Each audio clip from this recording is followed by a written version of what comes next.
Well, greetings and salutations, my children of the night. Welcome to John Campea After Dark, which is really nothing more than a live companion video, but you guys told me you wanted me to name this After Dark, so that's what we've done. We gave it a new graphic, I turned off the lights, and it's dark. Everything's better when it's darker, right? Anyway, good to see you guys. How you doing tonight? My name, of course, is John Campea. Good to have you guys here. And thank you to everybody who's already in the live chat. I can't believe how many people are up. You know, for those of you on the East Coast, man, it's already past midnight. What are you guys doing? What are these guys doing?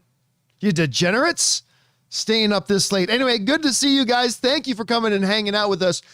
And we've got some stuff we're going to talk about here. Now, obviously, what these companion videos after darks are is that, you know, we take the second half of the John Campea Show, for those of you who don't know, and we take live comments and questions from the audience. But the problem is we normally don't have enough time to get through all of them that get sent in. So what we do is, to make sure people don't have to wait too long to get those questions answered, we do these companion videos. And when we're doing them live at night, we just do them live. You know, we just stream them live and we call them After Dark. And it's good to have you guys. You guys like my jacket? Some of you guys in the live chat are saying you like my jacket. I love my jacket. This, of course, is my Joaquin Phoenix Joker jacket. I like this one a lot. I actually just came in today. Let me get my mic out of the way here. Right? Not bad, huh? I really do like this jacket a lot. I thought you guys might appreciate it for a little bit of After Dark stuff. Anyway, I hope you guys are settled in. Hope you got your favorite beverage, whether it's a soda or an adult beverage or whatever it is, your choice. And let's get into it here, shall we? Let's get started off here. We're going to start off with DC Fan, who writes in, "Hey, John is a big fan of Superman. Me too. I love both classic 78 and Man of Steel movies. I wonder what scenes do you prefer in the classic 78 movie to Man of Steel? For me, entire origin story, death of Clark's father, Clark becoming Superman, was done much better in the classic movie." I don't know that I would agree with that. I think there are certainly elements of it. I'll tell you what my favorite part of the original Superman is. It's where I think Christopher Reeve really shined, was when Lois dies in the original Superman, right? As he screams out in pain and he turns the world in reverse and all that kind of stuff. That's an incredible, incredible moment. But I mean, they just both took such different approaches to the movie. And look, I know this is an unpopular opinion, but I really, except for a few things here and there, I really do kind of prefer I was going to say the Mark Hamill. I don't know why I was about to say Mark Hamill. I really do prefer the Henry Cavill, which kind of rhymes with Mark Hamill, I guess. I really do prefer the Henry Cavill version. I certainly like stuff on Krypton more in the Henry Cavill version. Although the one thing about the Christopher Reeve one, as he ventures out into the winter wilderness, right? And he throws the shard and he gets the Fortress of Solitude. I mean, that was pretty powerful in the original one too. I don't know. I think there's a lot of pretty cool comparisons there. All right. Let's move on here. Next up, Scott Brown writes, "I just don't understand Disney putting the last two Pixar movies on Disney Plus. Pixar had 4 films make $1 billion and 5 films make over $700 million. So the stupidity of putting their last 2 films on there for free, I just don't get. Soul would have been successful." Yeah, I think what they were thinking, there were 2 things. One, the pandemic is a big thing. And with the pandemic, it especially affects kids' movies, right? Because there are parents who may be okay with going to the movie theaters themselves, but then you're going to have parents who have kids that may be more hesitant about taking their families there. I'm not saying I agree with the decision. I'm not saying I agree. Hell no. But I do get what they were thinking. So it would have been a bigger struggle to get parents with kids to bring their kids to the theater. And they were really in a mode of wanting to experiment with some stuff. And again, I don't agree with their decision at all, but I can see what they were thinking. You know what I'm saying? I can see what they were thinking, even though I don't agree. All right. Good thoughts there, Scott. Next up, Root writes, John, you're awesome. And you're wise, Root. So wise. Thanks for everything you do. I know you've got this before and that you're busy, but when you get a chance, please watch the entirety of Person of Interest. Oh yeah, when I just have 3 weeks of free time to watch an entire series of Person of Interest. It's such a great show, and it's now on HBO Max. You know, I have heard a lot of great things about Person of Interest, and I even once a number of years ago, sat down and said, I'm going to start watching Person of Interest. And I watched the first 1 or 2 episodes. And I remember thinking, this is pretty good. But I just never got around to it after that. I'm not really sure why I didn't, because I liked what I had seen. But man, at this point, I don't know if I'm ever going to get a chance to do it, because that's a tall order. It's not like, oh, when you got 5 minutes, hey, when you got 5 extra minutes, or hey, if you got a free evening after dinner, like Person of Interest is a very long show. So I don't know. I hopefully one of these days I will be able to try that. Anyway, Jesse Keller sends in a super chat badge in the live chat. And also in the live chat, Raddest Nerd says, why the Last Man is fucking awesome. I mentioned this a little bit earlier on the show today. I don't love Why the Last Man so far. I'm intrigued by it. I liked it enough in the first 3 episodes that I'm going to continue at least for a few more episodes. There's enough potential there, but it's a very dour, show. And on top of that, Yorick is very unlikable. And it's kind of like what I was saying in the Snake Eyes movie. When you really don't like your hero, it's difficult to get into the movie, or in this case, into the TV show. And Yorick is really a whiny little piece of garbage, but at any rate, I do think there's enough there that I've enjoyed so far, and I will keep going with it. So there's that. And by the way, Miguel Espada sends in a super chat badge in the live chat as well. Thank you, Miguel. Appreciate that, man. All right, let's keep going here. We're at Suthius, who writes, Conor McGregor is trying so hard to stay in the limelight that it's kind of sad. Brother man threw a drink at another person at a red carpet event. I once had respect for him, but that has long gone, disappeared after this BS. Oh, listen, him throwing a drink at what was like another kind of subhuman. What is it, Machine Gun Kelly that he threw a drink at? I mean, I could care less about either of them. I could care less if he threw a drink at somebody. I lost respect for Conor McGregor when he decided to put people's health and safety at risk, throw a metal trolley through a packed bus window, and send some people to the hospital. I mean, he literally could have ended people's careers because of his little publicity stunt temper tantrum, right? And that's when I was a big fan of his before that. And now the only reason I watch Conor McGregor fights now is to watch Dustin Poirier and Khabib Nurmagomedov beat the shit out of him. That's the only reason I watch his fights in the UFC anymore, is so I can watch Dustin Poirier or Khabib Nurmagomedov, who did it once, and I'm sure he'll do it again if he ever comes out of retirement. I only watch his fights now to watch him get the crap kicked out of him. So yeah, that's that. And by the way, Dal Barham, Giuseppe's Gaming, Synced Up, and Brandon Beal all send in super chat badges in the live chats. Thank you, guys. I appreciate that. And Brandon sent like a thank you $10 one. Thank you, Brandon. I appreciate that very much. Okay. Let's keep on going here. Thanks for your thoughts on that, Suthius.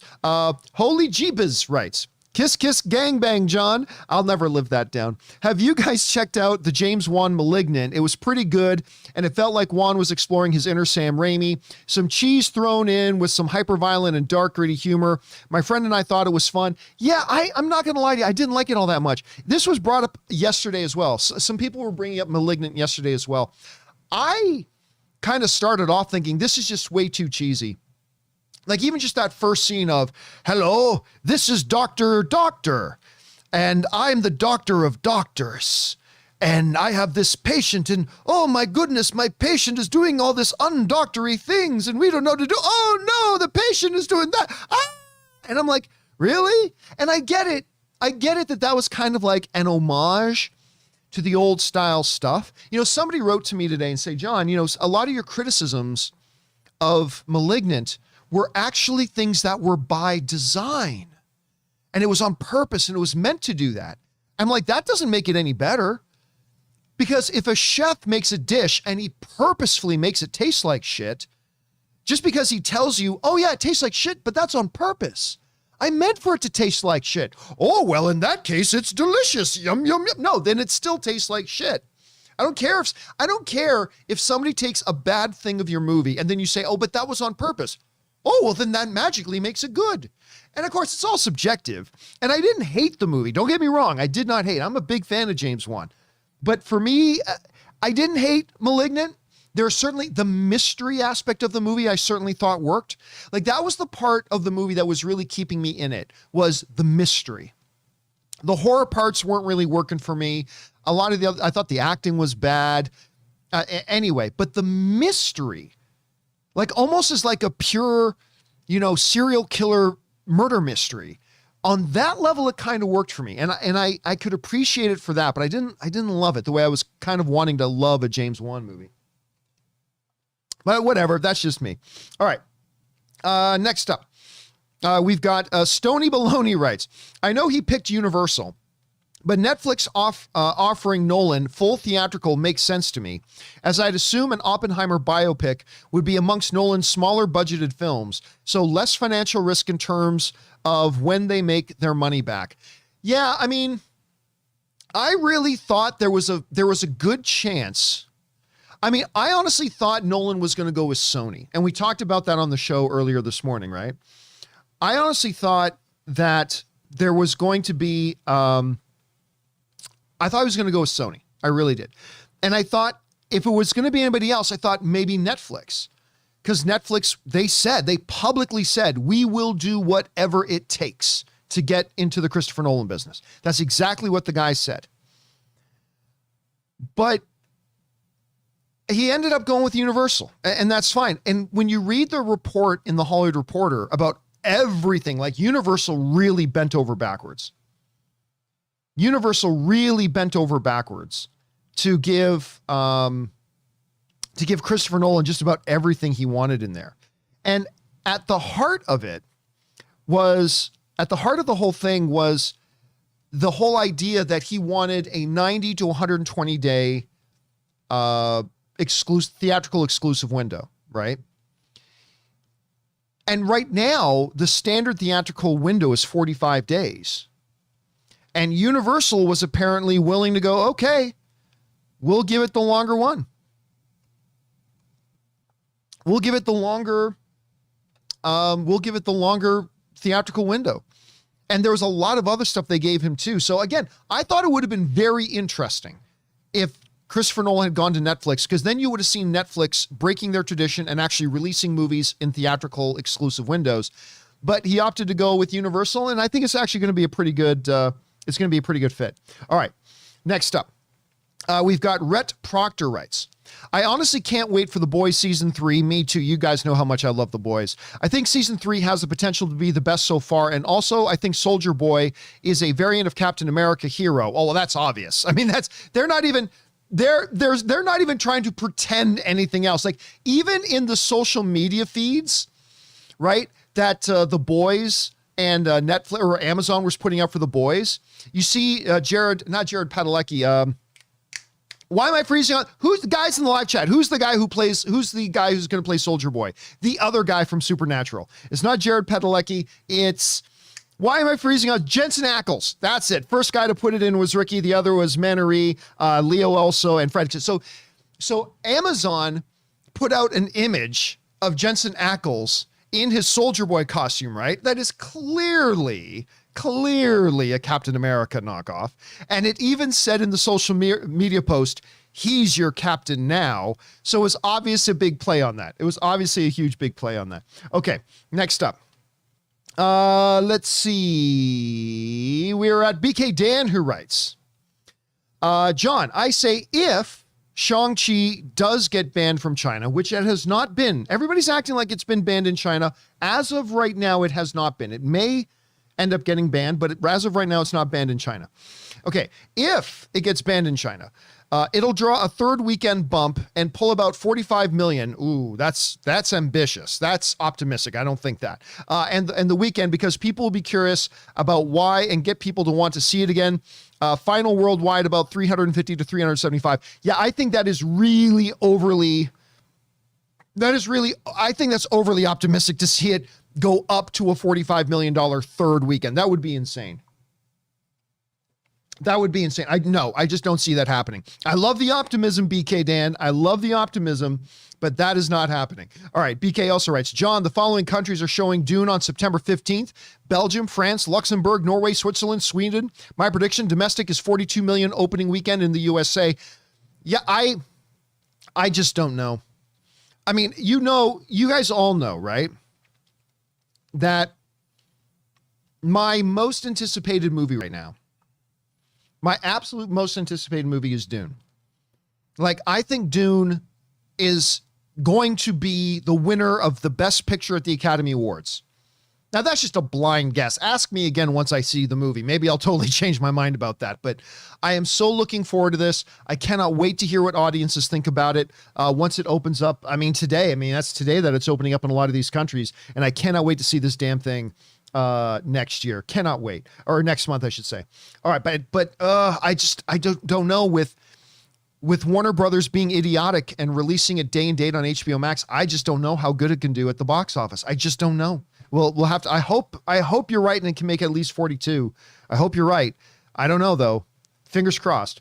All right. Next up, BK Dan writes, John, in my opinion, the film that did the best nonlinear origin was Highlander. It certainly did a fantastic job. The first, because let's not talk about the others. They don't exist in my reckoning. Yes, to me, none of the other Highlander movies exist. There is only one. There can be only one.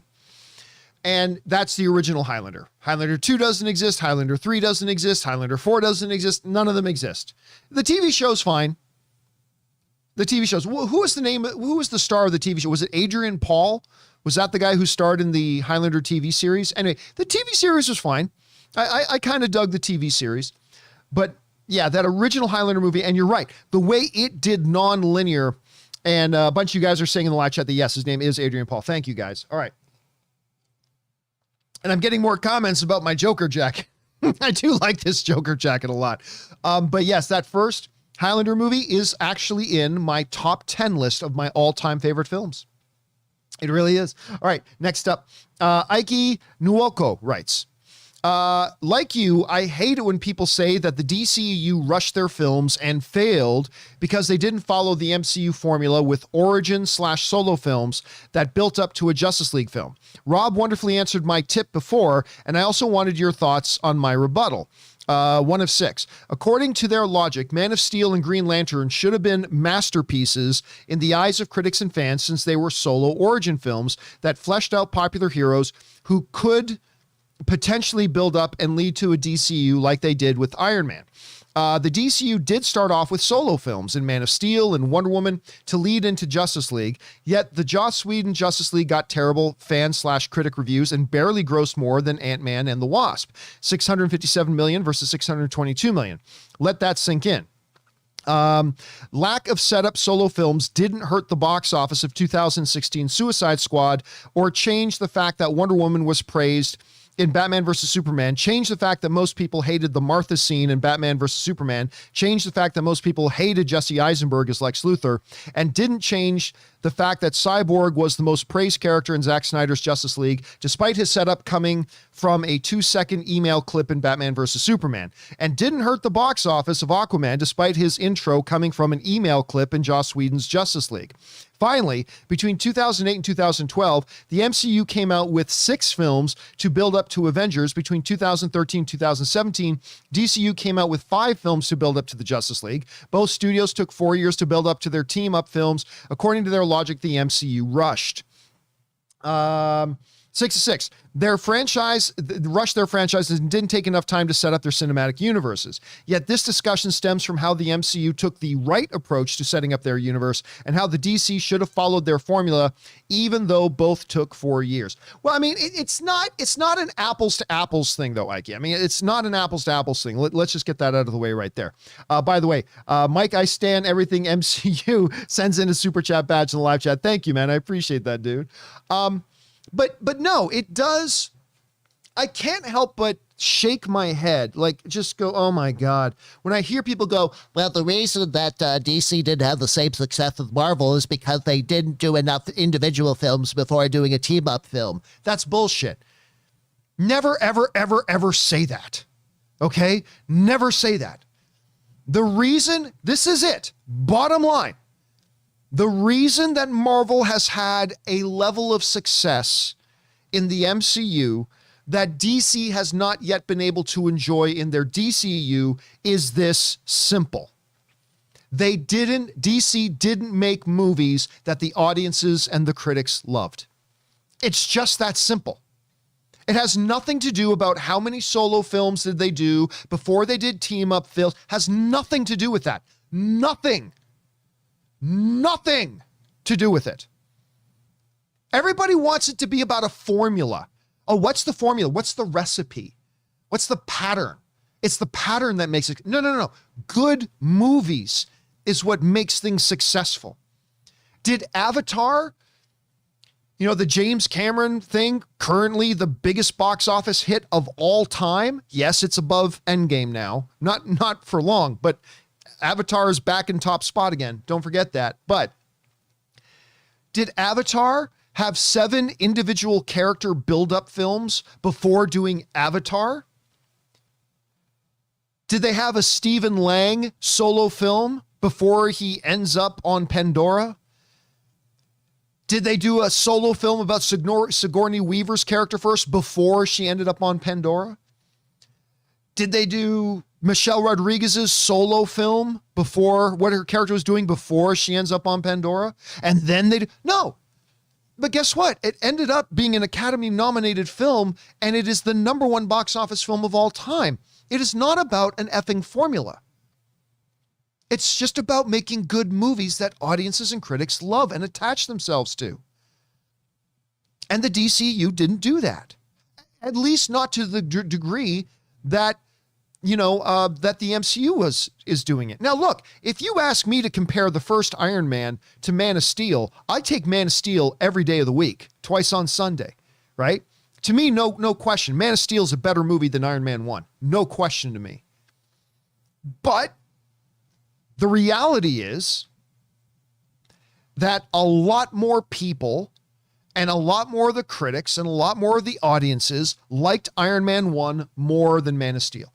Man of Steel did not do a good enough job of getting enough people to actually embrace it and like it and enjoy it, either on the critic side or the audience side, and they just didn't do it as well as Iron Man did.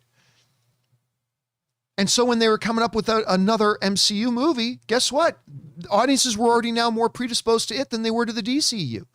And the DCU put out like Batman versus Superman, a movie I like, by the way. But again, the audiences and the critics, they were all split on it, and nobody kind of knew what was going on. It had nothing to do with formula. It's all about winning. It's all about making good movies that the audiences and the critics embrace. And that is just something that the MCU has done better than the DCU has so far. But anyway, yeah, that's just kind of my take on that. Anyway, all right. Okay. I'm not seeing, I expected when I said that Man of Steel is better than Iron Man, I expected to get a lot of hate in the live chat, but I'm not seeing a lot of hates. Okay, good. I mean, I've seen people like Brian Hepburn and Den71 saying Iron Man is better. I respect that. If you think that, that's totally cool. We're all film loving brothers and sisters here. If you prefer Iron Man over Man of Steel, that's awesome. I personally prefer Man of Steel by a mile. And I like Iron Man. Don't get me wrong. I like Iron Man. I do.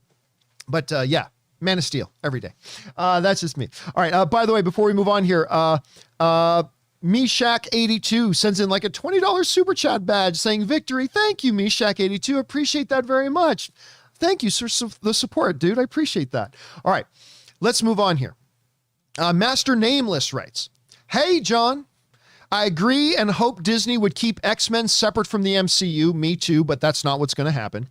Also saw the new trailer for Dune at AMC while seeing Shang-Chi the second time. In this Dune trailer, no HBO Max was implied. It only said in theaters on October 2nd. Yeah, and I'll tell you why. I've had a few people write to me about that. First of all, I had a buddy of mine. He might even be watching the show right now. But I had a buddy of mine text me the other day saying, and he texted me a link to this trailer, right? And it was from one of the Warner Brothers official YouTube accounts where there was a trailer for Dune, like a little sizzle for Dune, a little teaser for Dune. And it said at the end, in theaters only on a certain date, right? And they're like, John, did you see this? I said, yeah, but what? Here's the thing though. What Warner Brothers account was it? And it was like Warner Brothers Thailand. Or it was Warner Brothers from a country But I said, is HBO Max in that country? And they were like, oh, no, it isn't. Well, see, there you go. So that's why it says in the trailer in that country, it says only in theaters. But here's the thing. In the movie theaters, do you think AMC Theaters is going to agree to show in their theaters a trailer for a movie that ends with saying, hey, you can watch this movie on HBO Max? AMC's not going to let you do that. Regal's not going to let you do that. Cinemark's probably not going to let you do that. I mean, they might slip one in here and there, but yeah, if you see a Dune trailer in a movie theater, I think there's a very, very high chance that the end of the trailer will say in theaters on such and such date. It won't say only in theaters, because that would be a lie, but it won't mention HBO Max because the theaters will never advertise HBO Max in the theaters. So while I wish there was something to it, man, there really isn't anything to that, unfortunately. I'm going to keep my fingers crossed, though, but it's getting too late for that, unfortunately. All right. Ike Nwoko also writes in again. Basically, gap in quality had nothing to do with formula and everything to do with a great script, fleshed out with great direction, and got filtered through great acting and coherent storytelling, which the MCU succeeds at and the DCU struggles with. All this from a DCEU fan. And again, basically, I agree. It's Marvel has just done, listen, DC has had some tremendous successes, right? Joker made $1 billion, got nominated for Best Picture at the Academy Awards. It won Best Lead Actor at the Academy Awards. Hugely successful, ultra fantastic film. Aquaman made over $1 billion at the box office and is a hell of a lot of fun. Shazam. I don't care what anybody else says. Shazam is a fucking delight. That movie is a fucking delight. I love that movie. James Gunn's Suicide Squad. Oh, it fell on its face horribly at the box office. Oh, it flopped like hell. But that movie's great. Man of Steel is great. I mean, DC's had successes, but they have not been able to string together a consistency in their success to the level that that the MCU has. The MCU has just done a better job of it so far. We'll see what the next 5 years look like. But I honestly think the future for the DCU looks good. Or I shouldn't even say the DCEU anymore. Just say DC movies. Because, Robert Pattinson's Batman's not going to be in the DCEU and the Gotham PD show's not going to be in the DCEU and all this kind of stuff. But I think the future of the DC movies looks bright. Will they succeed? Who knows? We'll have to wait and see. And by the way, Prestonian sends in a super chat badge in the live chat. Thank you, Prestonian. Appreciate that, dude, very much. All right. Let's move on here now. We've got BK Dan writes, John, Big Brother watching, when you were ranting, albeit with good cause and reason about AMC, you get a notification from AMC. Gotta love coincidences, or was it a coincidence? The world may never know. Okay, so for what BK is talking about, I don't know if you guys were watching when this happened, but it might have been yesterday. I was doing the show and I went off on this frickin' rant about AMC. That is still my favorite movie theater chain, by the way.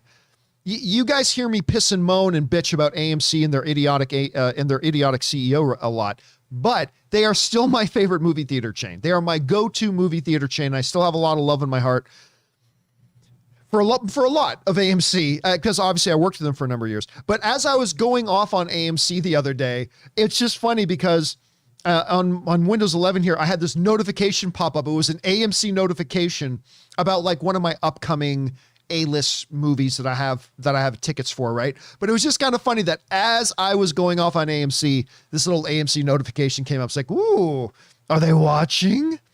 Are they watching?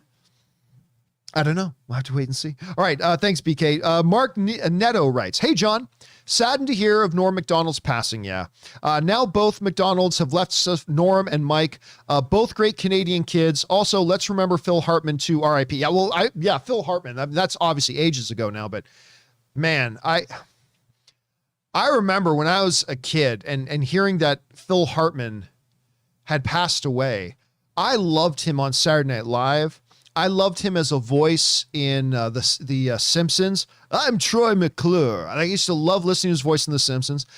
But do you guys remember Mike Myers' masterpiece, So I Married an Axe Murderer? You guys remember that? I mean, it's an old movie now. Actually, it's really weird to think about it. But So I Married an Axe Murderer is now an old movie. But that movie is a bloody masterpiece of a comedy. I love that movie. And Phil Hartman actually has a small role in it as a warden of Alcatraz. Like he's a warden of the island, but he also does the tours of Alcatraz, right? And he starts telling the stories. He would piss in the empty ocular cavity of the man's skull or something like that. It was just like one of the all-time great moments in one of my all-time favorite comedies. But yeah, Norm Macdonald passing away. That dude was freaking hilarious, man. And I said on the show today, I just for the life of me do not understand how Norm Macdonald was not bigger than he was. I mean, obviously he was big. We all know Norm Macdonald, but his name to me should have been up there with like Kevin Hart. It should have been on that level. You know what I mean? He should have been that big. And I just don't, for the life of me, I just can't understand how he wasn't, because his talent was just so great. Anyway, yeah, I was really sad to hear about his passing. Willow writes, I think another option is that Disney makes an Avengers film with Simu Liu as Shang-Chi, but his character gets cut in the version that's released in China. I don't know how you do that. That happened to Cloud Atlas, which got 40 minutes cut to be approved by the Chinese censors. But yeah, the thing is, remember, as of right now, Simu Liu has not been banned in China. All right. Look, for those of you who don't know what the drama is going on. Okay. So this old interview from about 4 or 5 years ago that Simu Liu did while he was on a Canadian little radio show, while he was doing, I think it was in the first 1 or 2 seasons of Kim's Convenience. Bloody awesome show, by the way. If you're not watching it, go on Netflix, start watching Kim's Convenience. It's freaking fantastic. Anyway, he was doing a little interview, and in one interview on a Canadian radio show from like 5 years ago, he told a story where his parents said that China was kind of like a third world nation and that they saw people starving. That's all he said. Now, what has happened since then is that everybody in the media, myself included, have been talking about that and wondering, as a result, will China ban Simu Liu? When meanwhile, China hasn't actually said anything about it. The only people talking about Simu Liu and that old interview that he did is us. We're the only ones talking about it, at least for now. So far, China hasn't said shit about it. But everybody's getting all worked up about what's China going to do about it? What's China going to do about it? I mean, even my show, we're talking about what's China going to do about it? When really right now they haven't done anything, nor have they said anything about it. They haven't banned the movie. They haven't banned him. They haven't done anything of that sort yet. They may not, but so far they haven't. But let's play that game, Willow. If they do ban him, right? You can't shoot a movie with a character that has any kind of a relevant role in the movie, like other than a one scene cameo. But you can't have Simu Liu in like 20 scenes in an Avengers movie and then cut out those 20 scenes. Like who on earth is Doctor Strange talking to there? You're going to edit it so in CG out Simu Liu and it just looks like Doctor Strange is talking to a wall. What did you do to avert that crisis in China? Blah, blah. Instead of saying Shang-Chi, they go blah, blah, blah. And then he's just talking to you can't do it. So unfortunately, no, that would not be an option. That would not be an option. All right. Next up, we've got Black Frost writes, living in the small city of Thunder Bay, Ontario. Can I just say Thunder Bay, Ontario and the surrounding area of Thunder Bay, if you guys ever get a chance to visit, it's not a thriving metropolitan like Toronto or New York or anything like that. It is some of the most gorgeous countryside. It is just beautiful. Thunder Bay, Ontario is gorgeous. I used to love going through Thunder Bay and hanging out around there. Anyway, Living in the small city of Thunder Bay, Ontario, we don't get many big comedians coming to perform. But I had a chance to see Norm Macdonald and Kevin Nielsen. I also really like Kevin Nielsen perform stand up together. It was great seeing two SNL vets live. He will be missed. Man, I'll tell you what. Kevin Nielsen hasn't been able to do much since Saturday Night Live, but I used to really like him on Saturday Night Live, like an awful lot. I really did. Thanks for sharing that, Black Forest. All right, Michael H. Jones writes, I follow box office closely on Sunday morning of Shang-Chi's opening weekend. Disney was reporting a $71 million 3-day weekend and an $83 million 4-day weekend. Both estimates, according to Deadline industry insiders, were already reporting $90 million for the 4 days. Disney seems to underreport a lot more than other studios, though other studios do it too, and quite frankly, it doesn't happen a lot, but when it does, the industry insiders are always right. Well, no, they're not always right. They're always close. They're always close, but they're not always right. And Deadline is the only one who reports this. My question is, why don't they just use the industry insiders' projections instead of the studios? In the end, the numbers are going to be what the numbers are regardless. Why do the studios have to be the ones to report them? Thanks for all that you do. Well, listen. What happens is Sunday morning, there are two different box office reports that happened. There's the weekend estimates and then the weekend's actuals, right? There's the estimates and there's the actuals. The estimates come out on Sunday morning, and sometimes the studio will report their estimates, whatever. Other industry insiders will report their estimates, whatever. Sometimes one is closer than the other. They're always relatively close. They're always relatively close. And now a lot of people then say when Sunday box office numbers come out, it never fails. I swear to God, guys, for 10 years, every Sunday, or like when I get on social media or if I'm doing a video or whatever, and I talk about box office reports, it never fails. Somebody says, well, wait a minute. How do they have box office when it's still Sunday and people still haven't seen it on Sunday yet? It's because in this industry now, they have it down to such a science that when they see Thursday night, Friday, and Saturday's numbers, they can, with freakish accuracy, predict what the Sunday numbers will be, right? They can generally predict what the Sunday numbers will be. And so on Sunday is generally when the box office report comes out for the weekend. Now, then on Monday, the actuals come out, which is the final numbers. And a lot of the times they're bang on what the estimates were, but they're always extremely close. They're always extremely close. So it doesn't really matter. You know, whether you get the studio's estimates, which will be close, whether you take the inside industry's estimates, which will be close, it doesn't really matter. You know, the numbers are going to come out on Sunday. The guesses are going to come out on Sunday. And then Monday, you'll get the actual final tally. And like I said, the studios will be close, the insiders will be close, probably closer, but it's all irrelevant because the very next day, the actual number comes out. So it's not really a big deal. It's not really a big deal. By the way, Double BS Studio or Double B Studio sends in a super chat badge. Thank you, Double B. Appreciate that, dude. All right, let's see here. Where are we at? M. Dorsher writes, just saw Dune in IMAX this Tuesday night, and the movie is fantastic and epic. It's clearly feels like a part one. Hans Zimmer's music feels like another world. It was worth the wait, 8 out of 10. Yeah, I've been having a bunch of people overseas writing to me who have already had a chance to go and see the movie. Almost, not exclusively, but almost everybody that I'm hearing from is raving about the movie. It's good to hear. But everybody's raving about it, at least the ones that have seen it. I've heard from one or two people that weren't so fond of it, but honestly, it's been dozens of people writing to me saying that they absolutely loved it. So I can't wait to see it for myself. Thanks for sharing your thoughts on it, M. Dorsher. All right, Matsiv Jada writes, one realizes how much of a fan they are of someone. Let me try this again. One realizes how much of a fan of someone they are by just how much it hits. Rest in peace, Norm Macdonald, a true GOAT. I encourage everyone to check out some of the many hours of hilarious film of him on YouTube. Deeper you go the rabbit hole, the more you will laugh. That's true. I know Rob was telling me, Rob and I were talking earlier today before the show started.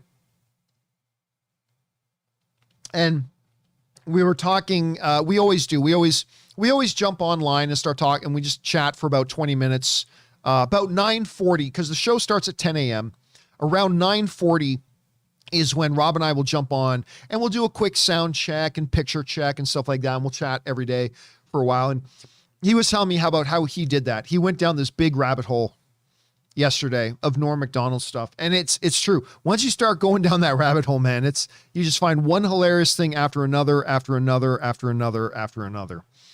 And, the guy was brilliant. You know what was so great about him? It was that deadpan delivery of his, that whimsical, straight-laced, almost confused delivery. Wow.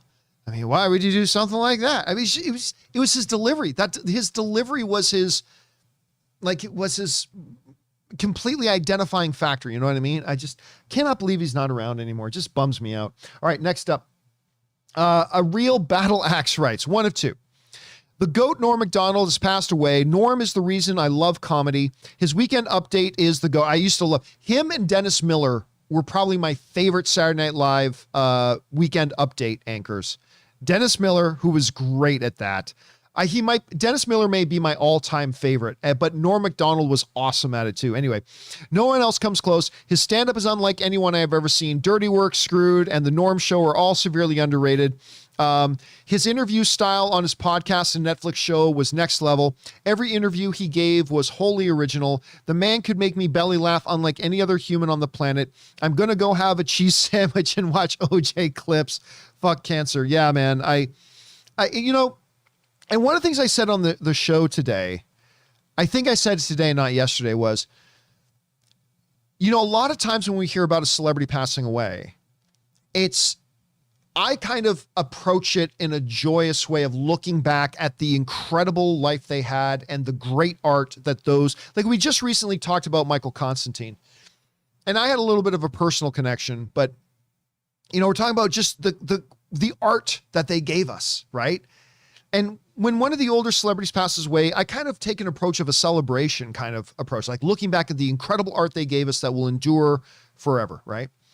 But when someone like Norm Macdonald, who passes away at a relatively young age, I feel more like I want to lament, not just at his loss, but that his loss means we're not going to get, those of us who didn't know him personally, we're not going to get more of that incredible art.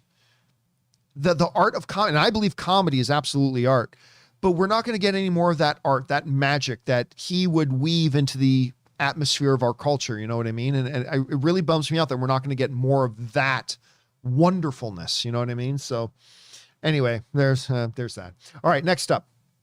Gozer the Gozerian writes, I love that name. Love the show. Thank you so much, Gozer. You, Rob, and Aaron are the best. Thank you so much. Can you, without being too spoilery, say how significant of a role do the original Ghostbusters play in Afterlife?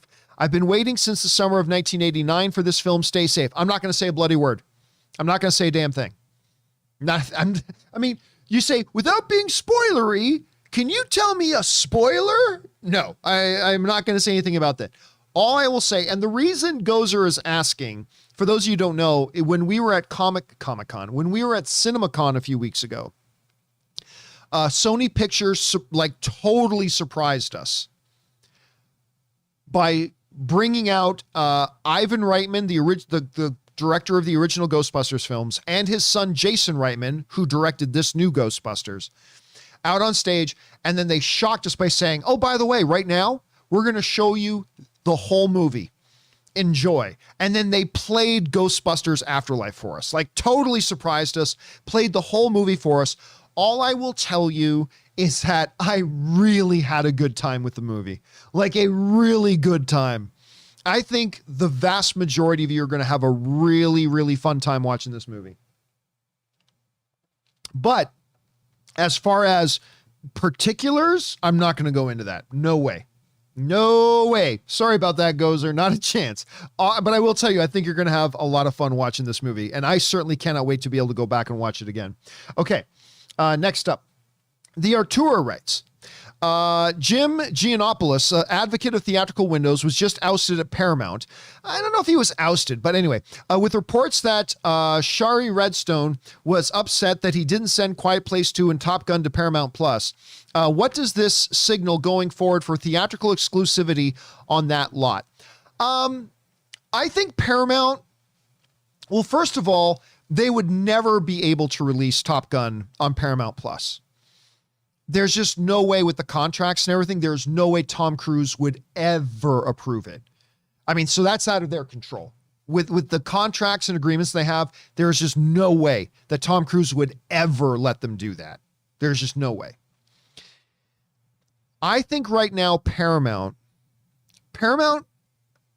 let's face it, it's not just now. For the last 5 years, Paramount has been in trouble for like 5 years, maybe even longer than 5 years. They've had the odd hit here and there, but they are a studio in trouble. And right now, they seem to be more than anybody else really desperate to make their streaming service, Paramount Plus, to become competitive with Netflix, Amazon, Disney Plus, HBO. And they're just not. They're just not in the same league. And I fear that instead of just focusing on making great content, I fear that Paramount, in desperation to become relevant with Disney Plus and HBO and stuff like that, they're going to burn the studio to the ground. I think they're going to burn the studio to the ground. I think they're in really, really bad shape. I think they're in really, really bad shape. And we'll have to see how long it's going to take them to figure out that they're on the wrong path. Disney has already started to kind of figure it out. Warner Brothers is starting to figure it out. Let's see how long it takes Paramount. But listen, we've been talking about the fact that Paramount's in trouble. We've been talking about this for years. I mean, it's not new. So yeah, we'll just see where things go from here. All right, next up. Pepper Jackman writes, Chapek steered Disney through the pandemic. No, he did not. Pretty successfully too. He did nothing. Stock price sitting at roughly 180. That's because the pandemic started to level off and they were allowed to open up the parks again. That's why the stock started to increase again. Up about $100 since the pandemic started. Again, that's because of how low it had sunk. The 180 thing is just a recovery thing of that. Top studio for films this summer. ScarJo drama aside, he isn't doing that terrible in my opinion. Thoughts? No, that's completely incorrect. And it's not just the ScarJo situation, which he completely botched. We've been talking about Bob Chapek and how he has been botching everything over there since. It started with the complete company realignment. Then it moved on to the entertainment division, where he started to demote all the creative heads and started to promote the business people over the creative heads there, giving people who don't have the slightest clue about filmmaking and entertainment, giving them authoritative power and decision-making power over the creatives. Like, it used to be that Kevin Feige reported to but one person. Kevin Feige reported to one person and one person only, and that was Alan Horn. And then Alan Horn reported only to one person, and that was Big Papa Bob Iger. There was literally, between the head of Disney and Kevin Feige was only one other person. And that was Alan Horn, the great immortal Alan Horn. That's it. Now Kevin Feige has got like groups of 5 or 6 people that are going to have decision-making ability over him. Kevin Feige no longer gets to make the choice about where the projects that he's making are going to go. Kevin Feige doesn't get to make those decisions. He just doesn't. And there are so many more people now that have authority over him and get to tell him what he has to do and what he can't do than they did a year ago. And it's not just Kevin Feige. That's the heads of the creative heads of all the various studios as well. Bob Chapek started installing penny pinchers and math majors and business people over the creatives. And that is a recipe for long-term destruction. Not destruction that's going to happen tomorrow, not destruction that's going to happen 6 months from now, but that is a recipe, if not corrected and fixed over the next year or two, that is a recipe that is going to lead them down a very, very destructive path. And yeah, it's not good, man. It's not good. And don't credit Bob Chapek with the pandemic starting to level off and allowing parks and things like that to open again. That's the stuff that led to the stock price starting to rebound. It wasn't had anything to do with Bob Chapek. Anyway, that's just me. All right, Ryan Lohner writes, a lot of people are freaking out over Morpheus being recast in the new Matrix. Yeah, I know. And I don't understand that at all.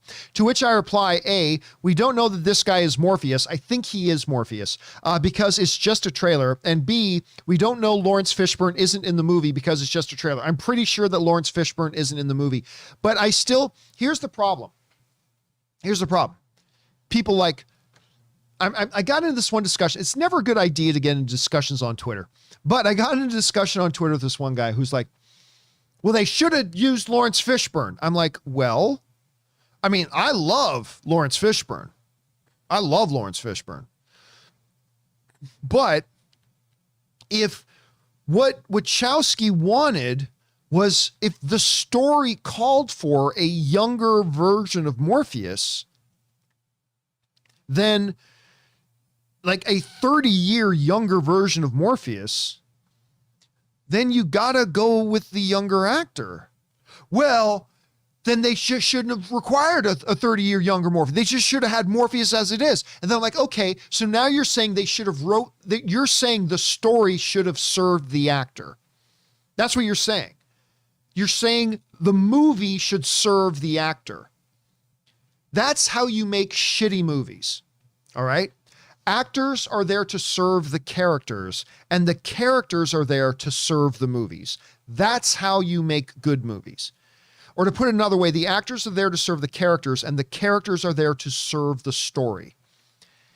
And these people think, no, it should be the other way. The story should serve the actor.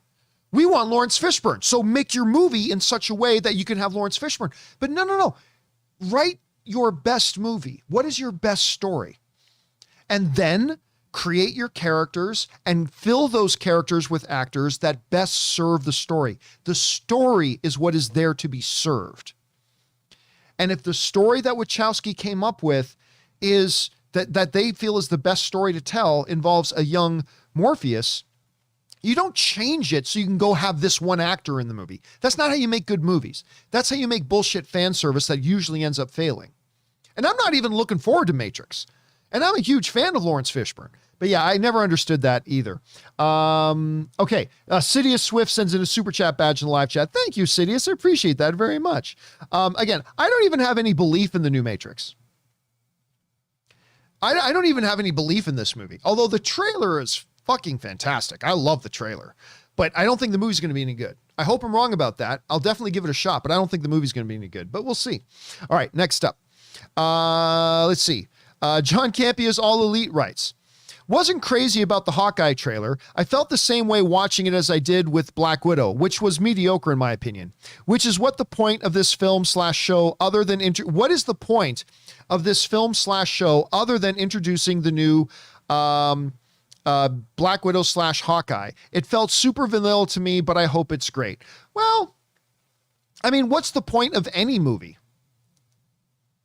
The point of a movie is to create a piece of content that entertains and delights the audience.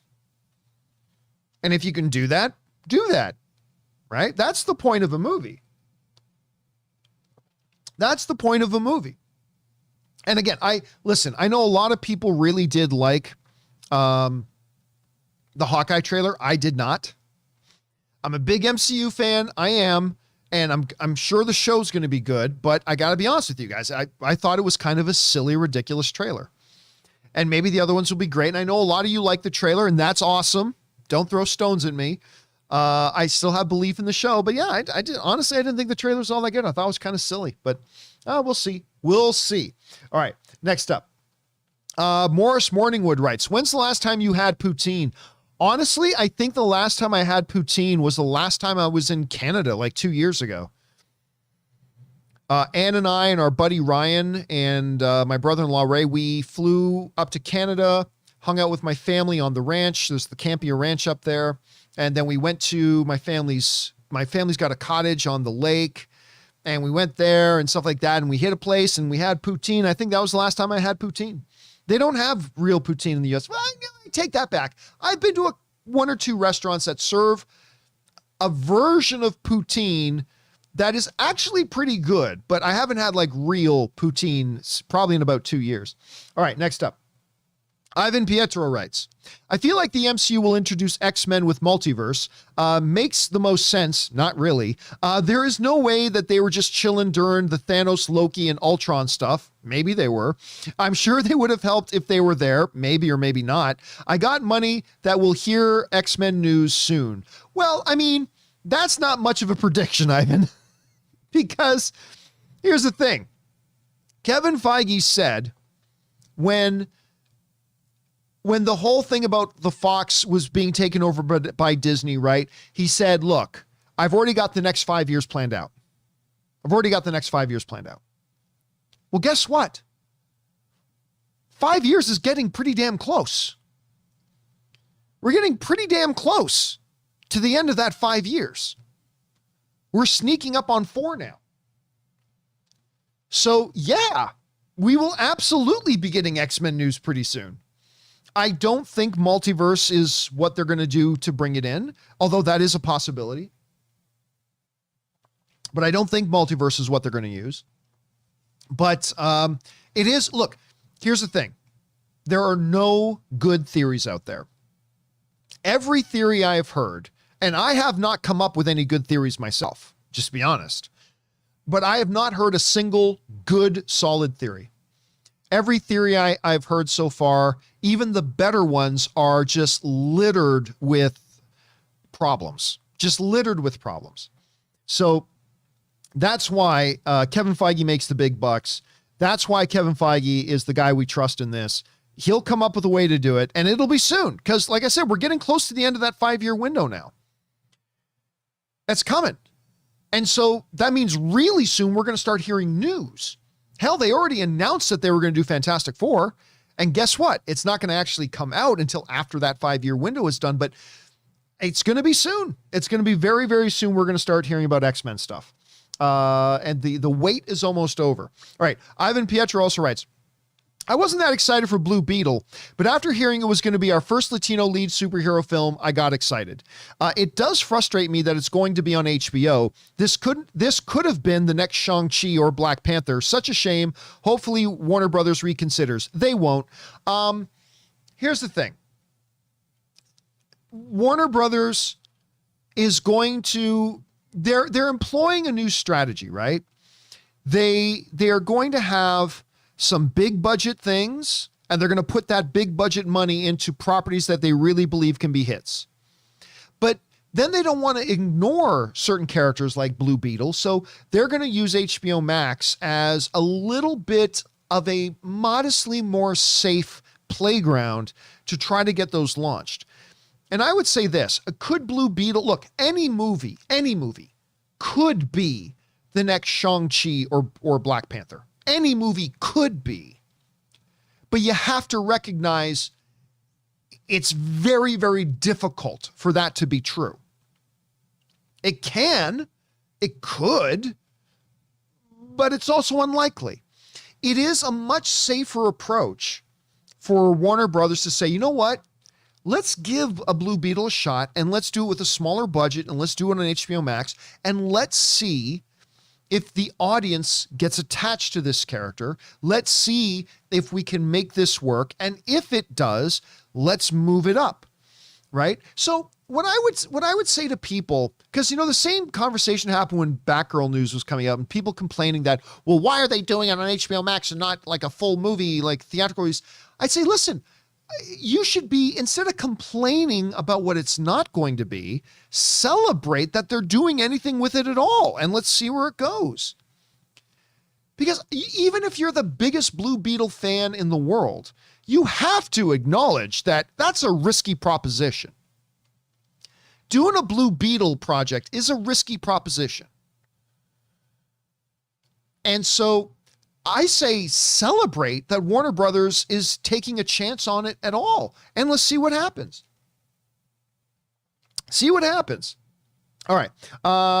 Okay, let's move on here.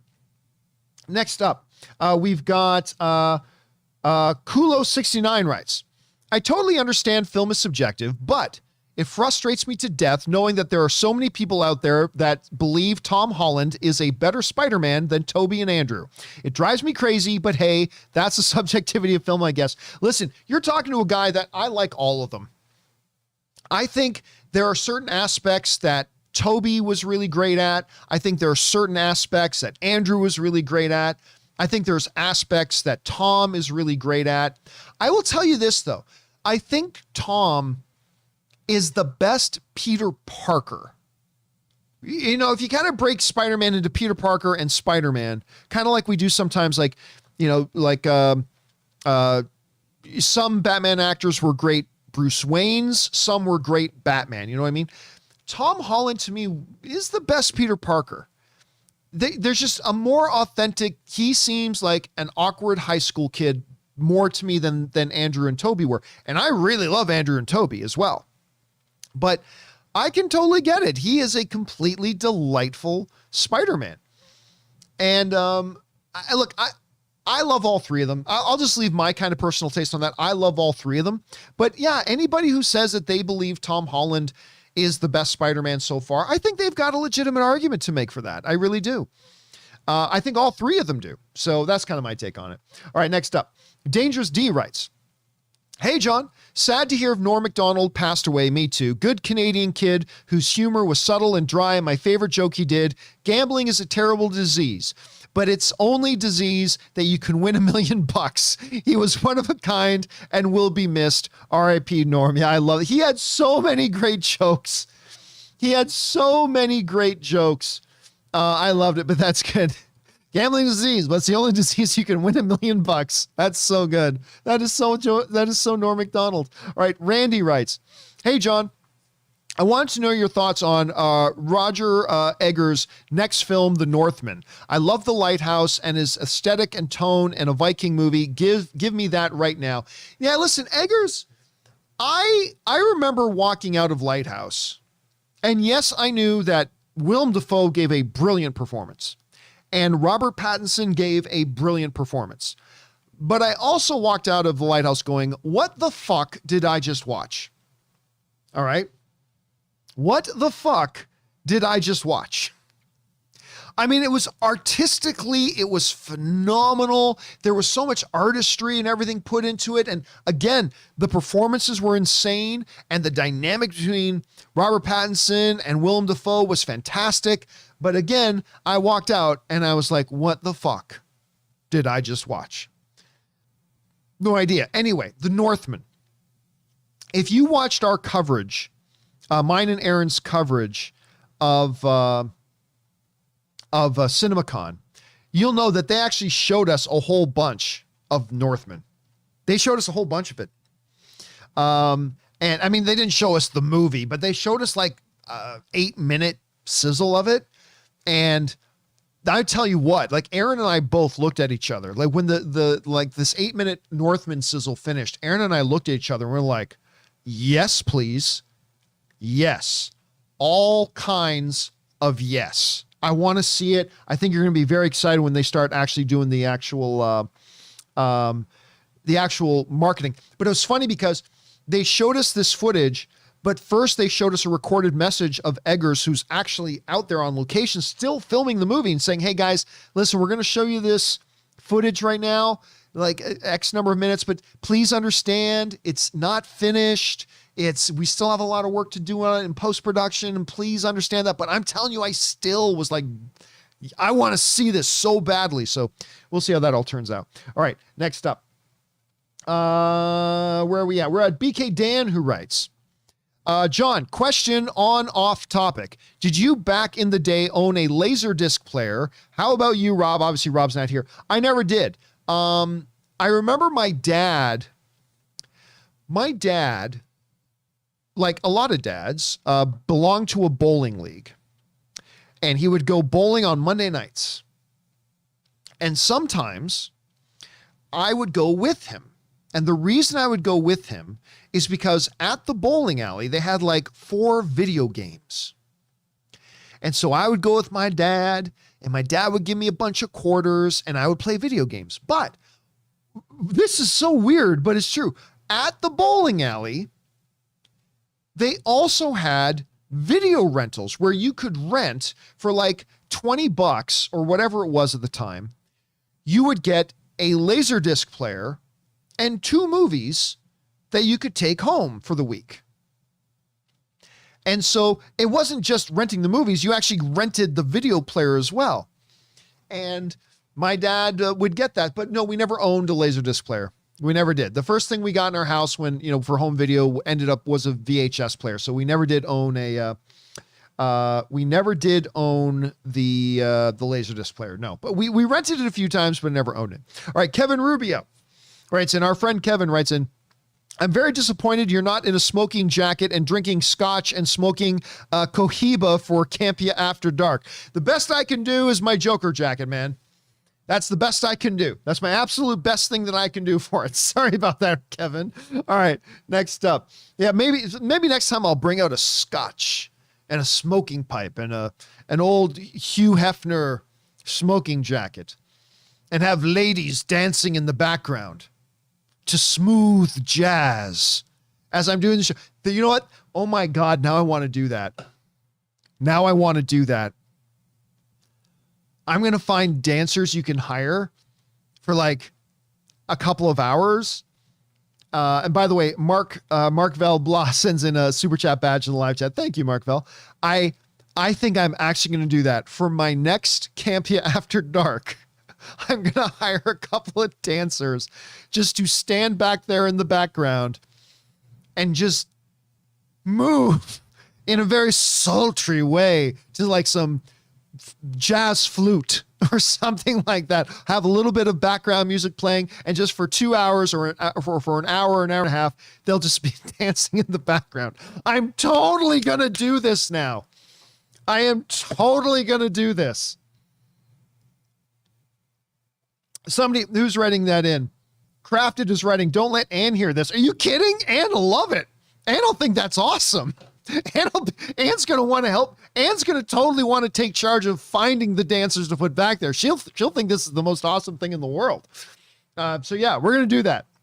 We're going to do that. I mean, maybe not for the next one, because the next one might end up being tomorrow.